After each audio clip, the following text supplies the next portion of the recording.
اللہ کے نام سے جو سراسر رحمت ہے، جس کی شفقت ابدی ہے۔ اس کے برخلاف جو لوگ سود کھاتے ہیں وہ قیامت میں اٹھیں گے تو بالکل اس شخص کی طرح اٹھیں گے جسے شیطان نے اپنی چھوت سے پاگل بنا دیا ہو۔ یہ اس لیے کہ انہوں نے کہا ہے کہ بے بھی تو آخر سود ہی کی طرح ہے، اور تعجب ہے کہ اللہ نے بے کو حلال اور سود کو حرام ٹھہرایا ہے۔ اس میں کوئی شک نہیں کہ اللہ نے اسے حرام ٹھہرایا ہے، لہذا جسے اس کے پروردگار کی تنبیہ پہنچی اور وہ باز آ گیا تو جو کچھ وہ لے چکا سو لے چکا، اس کے خلاف کوئی اقدام نہ ہوگا اور اس کا معاملہ اللہ کے حوالے ہے۔ اور جو اس تنبیہ کے بعد بھی اس کا اعادہ کریں گے تو وہ دوزخ کے لوگ ہیں، وہ اس میں ہمیشہ رہیں گے۔ اس دن اللہ سود کو مٹا دے گا اور خیرات کو بڑھائے گا، اور حقیقت یہ ہے کہ اللہ کسی ناشکرے اور کسی حق تلفی کرنے والے کو پسند نہیں کرتا۔ ہاں، جو لوگ ایمان لائے اور انہوں نے نیک عمل کیے اور نماز کا اہتمام کیا اور زکوٰۃ ادا کی، ان کے لیے ان کا اجر ان کے پروردگار کے پاس ہے، اور وہاں ان کے لیے کوئی اندیشہ ہوگا اور نہ وہ کوئی غم کبھی کھائیں گے۔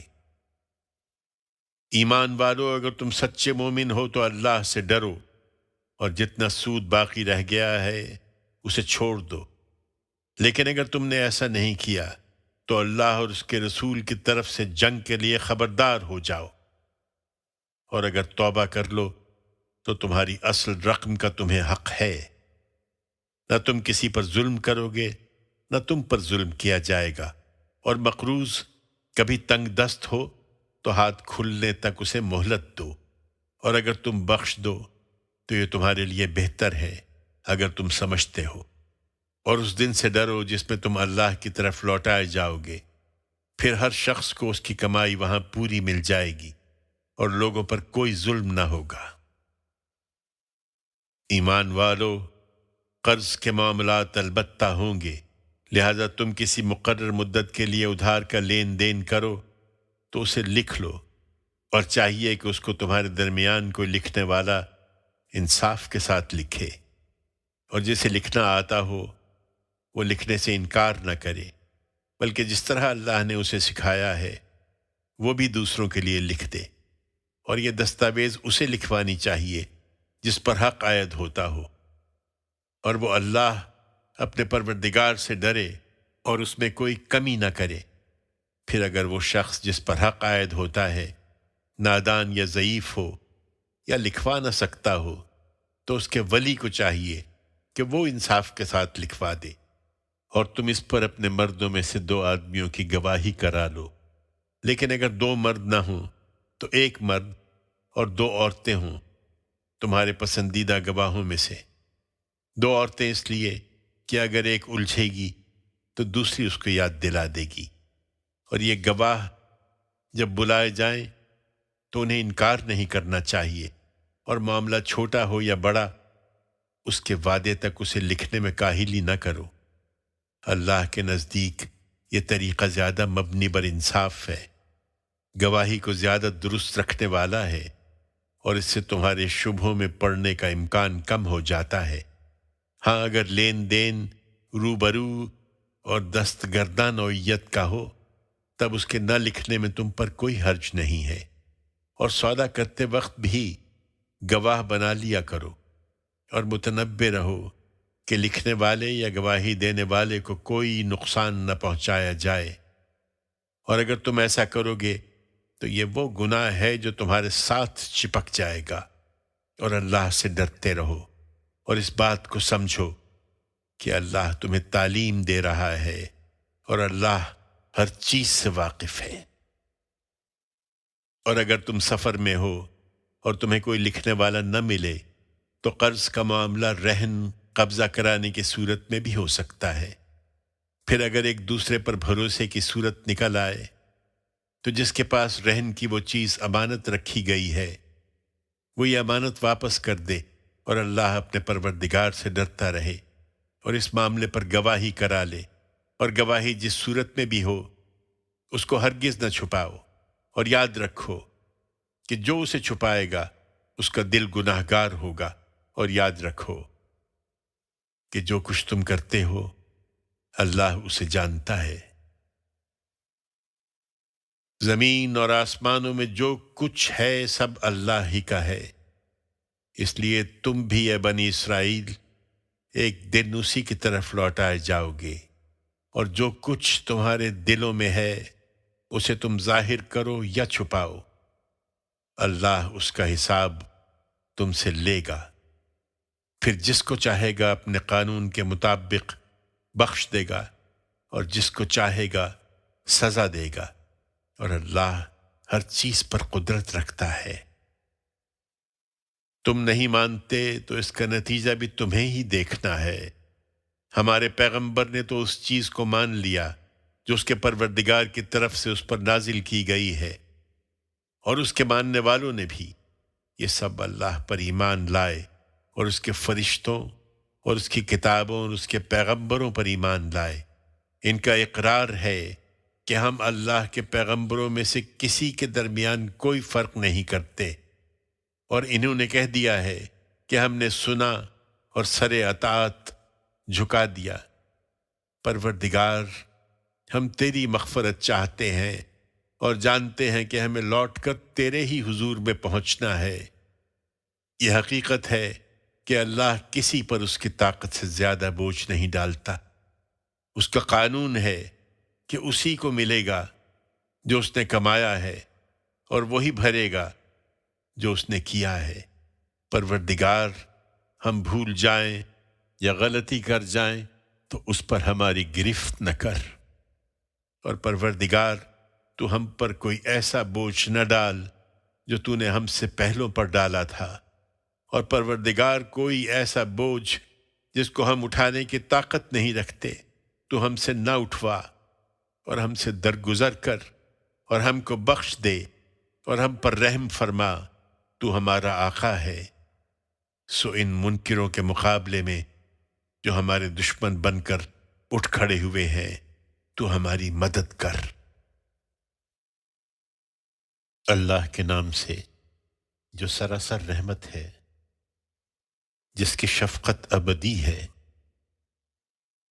یہ سورہ الف لام میم ہے۔ اللہ وہ ہستی ہے کہ اس کے سوا کوئی الہ نہیں، زندہ اور سب کو قائم رکھنے والا ہے۔ لوگوں کے امتحان میں ڈال کر وہ ان کی ہدایت سے بے پرواہ نہیں ہو سکتا تھا، لہٰذا اس نے یہ کتاب تم پر قول فیصل کے ساتھ اتاری ہے، ان پیشین گوئیوں کی تصدیق میں جو اس سے پہلے موجود ہیں، اور تورات و انجیل کو بھی اس سے پہلے اسی نے لوگوں کے لیے ہدایت بنا کر اتارا تھا، اور اب یہ فرقان بھی اسی نے اتارا ہے۔ یہ اللہ کی آیتیں ہیں، اور جو لوگ جانتے بوجھتے اللہ کی آیتوں کے منکر ہوں ان کے لیے بڑا سخت عذاب ہے۔ اور اللہ زبردست ہے، وہ اس طرح کے لوگوں سے انتقام لینے والا ہے، اس لیے کہ اللہ سے نہ زمین میں کوئی چیز چھپی ہوئی ہے نہ آسمان میں۔ وہی تو ہے جو ماؤں کے پیٹ میں تمہاری صورتیں جس طرح چاہتا ہے بنا دیتا ہے، اس کے سوا کوئی الہ نہیں، وہ زبردست ہے، بڑی حکمت والا ہے۔ وہی ہے جس نے تم پر یہ کتاب اتاری ہے، جس میں آیتیں محکم بھی ہیں جو اس کتاب کی اصل بنیاد ہیں، اور ان کے علاوہ کچھ دوسری متشابہات بھی ہیں۔ سو جن کے دل پھرے ہوئے ہیں وہ اس میں سے ہمیشہ متشابہات کے درپے ہوتے ہیں، اس لیے کہ فتنہ پیدا کریں اور اس لیے کہ ان کی حقیقت معلوم کریں، درا حال کہ ان کی حقیقت اللہ کے سوا کوئی نہیں جانتا۔ اس کے برخلاف جنہیں اس علم میں رسوخ ہے وہ کہتے ہیں کہ ہم انہیں مانتے ہیں، یہ سب ہمارے پروردگار کی طرف سے ہے، اور حقیقت یہ ہے کہ اس طرح کی چیزوں کو وہی سمجھتے ہیں جنہیں اللہ نے عقل عطا فرمائی ہے۔ وہ کہتے ہیں پروردگار تو نے ہمیں ہدایت بخشی ہے، تو اس کے بعد اب تو ہمارے دل نہ پھیر اور ہمیں اپنے پاس سے رحمت عطا فرما۔ لا ریب تو ہی عطا فرمانے والا ہے۔ پروردگار تو یقیناً سب لوگوں کو ایک ایسے دن کی پیشی کے لیے جمع کر کے رہے گا جس کے آنے میں کوئی شبہ نہیں۔ یہ حقیقت ہے کہ اللہ اپنے وعدوں کی خلاف ورزی نہیں کرتا۔ اس کتاب کے منکروں کو جن پر حجت پوری ہو گئی، اللہ کے حضور میں ان کا مال کچھ کام دے گا اور نہ ان کی اولاد، اور یہی ہیں جو دوزخ کا ایندھن بنیں گے۔ ان کا معاملہ بھی وہی ہے جو فرعونیوں اور ان سے پہلے کے لوگوں کا تھا۔ انہوں نے ہماری آیتوں کو جھٹلا دیا تو اللہ نے ان کے گناہوں کی پاداش میں انہیں پکڑ لیا، اور حق یہ ہے کہ اللہ سخت سزا دینے والا ہے۔ ان منکروں سے کہہ دو کہ ان قریب تم بھی اسی طرح مغلوب ہو جاؤ گے اور اس کے بعد دوزخ کی طرف ہانکے جاؤ گے، اور وہ کیا ہی برا ٹھکانہ ہے۔ اور تمہیں اگر ہماری اس بات میں کوئی تردد ہے تو جن دو گروہوں میں مٹ بھیڑ ہوئی ان کی سرگزشت میں تمہارے لیے ایک بڑی نشانی ہے۔ ایک ماننے والوں کا گروہ جو اللہ کی راہ میں لڑ رہا تھا، اور دوسرا نہ ماننے والوں کا جو شیطان کی راہ میں لڑ رہا تھا۔ وہ بدر کے میدان میں ماننے والوں کو کھلم کھلا اپنے سے دو گناہ دیکھ رہے تھے۔ حقیقت یہ ہے کہ اللہ جس کی چاہتا ہے اسی طرح اپنی تائید سے مدد فرماتا ہے۔ اس میں ان کے لیے یقیناً بڑی بصیرت ہے جو آنکھوں والے ہوں۔ ان لوگوں کے لیے جو اس بصیرت سے محروم ہیں، دنیا کے مرغوبات، عورتوں، بیٹوں، سونے چاندی کے ڈھیروں، نشان زدہ گھوڑوں، چوپایوں اور کھیتی کی محبت بہت لبھانے کی چیز بنا دی گئی ہے۔ یہ سب دنیا کی زندگی کا سر و سامان ہے، اور اچھا ٹھکانہ تو صرف اللہ کے پاس ہے۔ ان سے کہیے کہ میں تمہیں بتاؤں کہ ان چیزوں سے بہتر کیا ہے؟ اللہ سے ڈر کر رہنے والوں کے لیے ان کے پروردگار کے ہاں باغ ہیں جن کے نیچے نہریں بہتی ہوں گی، وہ اس میں ہمیشہ رہیں گے، اور پاکیزہ بیویاں ہیں، اور سب سے بڑھ کر اللہ کی خوشنودی ہے، اور اللہ اپنے ان بندوں کو دیکھ رہا ہے۔ یہ جو دعائیں کرتے ہیں کہ پروردگار ہم ایمان لے آئے ہیں سو تو ہمارے گناہ بخش دے اور ہمیں دوزخ کے عذاب سے بچا لے، یہ صبر کرنے والے، سچے، فرما بردار، اللہ کی راہ میں خرچ کرنے والے، اور پچھلی رات کی گھڑیوں میں اٹھ کر اپنے گناہوں کی مغفرت چاہنے والے۔